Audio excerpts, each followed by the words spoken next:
హైదరాబాద్లోని బస్ భవన్ ఎదుట తెలంగాణ ఆర్టీసీ విశ్రాంత ఉద్యోగులు ఆందోళన ఉపవాస దీక్ష చేపట్టారు.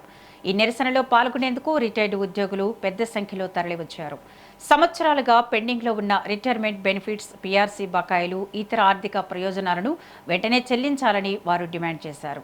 పలుమార్లు ప్రభుత్వానికి, సంబంధిత అధికారులకు విన్నవించినప్పటికీ సమస్యల పరిష్కారంపై స్పందన లేకపోవడంతో ఆందోళనకు దిగాల్సి వచ్చిందని విశ్రాంత ఉద్యోగులు ఆందోళన వ్యక్తం చేశారు. తమ న్యాయమైన డిమాండ్లను ప్రభుత్వం వెంటనే పరిష్కరించాలని వారు కోరారు. అని మనం ఎప్పటి నుంచి అడుగుతాను?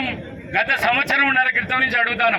సంవత్సరంన్నర క్రితం నుంచి అడిగినాం. 1కి 4 సార్లు ఎండీ గారి దగ్గర పోయి మాట్లాడినాం. మరి గతంలో ఉన్న ఎండీ గారు కూడా మనకు సంబంధించినటువంటి 18 నెలల లీవ్ ఎన్కాష్మెంట్ డబ్బులను ఇవ్వడం జరిగింది. 18 నెలల లీవ్ ఎన్కాష్మెంట్ ఇచ్చుడే కాక వారు ఇంకొక నెల రోజులకు వెళ్ళిపోతారనగా మనం కళాభవన్ లో మీటింగ్ అయితే వాళ్ళ కాడిపోయి అడిగినప్పుడు నేను మిగతా డబ్బులన్నీ కూడా క్లియర్ చేస్తానండి, ప్రొవిజన్ పెట్టించుకున్నా అని క్లియర్ గా చెప్పడం జరిగింది. సరే, వారికి కావాల్సిన ట్రాన్స్ఫర్ ప్రమోషన్ మనకు తెలియదు, కానీ నెల 2 నెలల తర్వాత వారు వెళ్ళిపోవడం, మళ్ళీ మనం వచ్చి ఇక్కడ ఇప్పుడున్నటువంటి ఎంపీ గారిని, ఇప్పుడున్నటువంటి అధికారులను మరి కలిసి మాట్లాడడం జరిగింది.